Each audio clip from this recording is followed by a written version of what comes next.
Με τον Αλεξάνδρο Αυτολίδη. Καλώς όρισες, Αλεξάνδρε. Χάρηκα που σε είδα. Αλεξάνδρε, μας στην Κύπρο βλέπουμε πολλοί κόσμο να φεύγει, που στην Κύπρο ερευνητές, ιδρυτές επιχειρήσεων.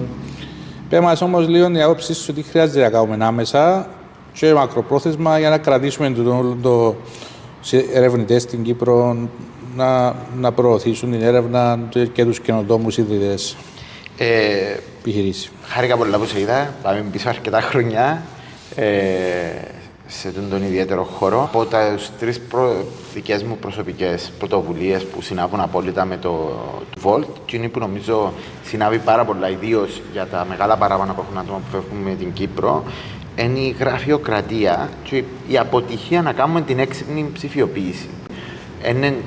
Νομίζω όταν ρωτήσεις πολλά άτομα ένας που λόγους που φεύγουν, υπάρχουν και κίνητρα βεβαίως, που δυστυχώς στην Κύπρο τα κίνητρα δεν είναι πάντα στοχευμένα προς τους Κύπριους startupers. Υπάρχουν κίνητρα, αλλά μπορεί να είναι, αν θέλεις, ετεροβαρείς προς startups που έρχονται από το εξωτερικό, π.χ. φορολογικά.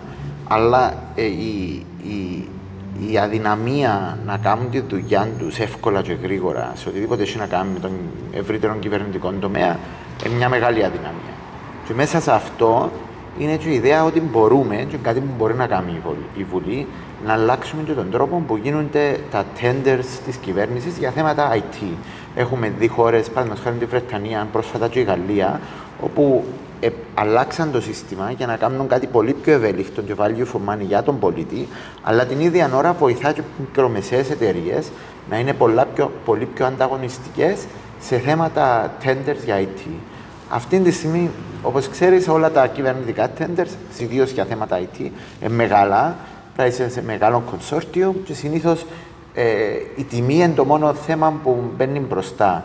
Η Digital Marketplace, παραδείγματος χάρη στη Βρετανία, επιτρέπει μικρομεσαίες εταιρείες ICT να γραφτούν σε ένα marketplace όπου κάνουν κάποια standards και μετά μπαίνουν πιο έξυπνα και πιο ευέλικτα και πιο μικρά tenders για να μπορούν να βοηθήσει και η κυβέρνηση μέσω της διαδικασίας που θέλει να κάνει και να πιάσει και καλύτερη ποιότητα. Ώστε πιστεύω πάρα πολλά στο ότι η ψηφιοποίηση του κράτους πρέπει να φέρει και αλλαγές στο κράτος που επιτρέπουν τις εταιρείες να είναι και μέρος της κυπριακής κοινωνίας και επιχειρηματικότητας. Συχνά η Κύπρος φαίνεται σαν startup center, αλλά πάντα σκεφτούμαστε για τις αγορές του εξωτερικού, που είναι καλό, αλλά το πρώτο βήμα για να μπορείς να φτιάξεις και από το κόκκινο from red to black είναι να υπάρχεις και τις ευκαιρίες να πάρεις κάποια contracts που στον τομέα σου, χωρίς να πρέπει να είσαι πιο μεγάλη εταιρεία στο παζάρι, χάρη, και χωρίς να πάρει 8 χρόνια διαδικασίες κτλ.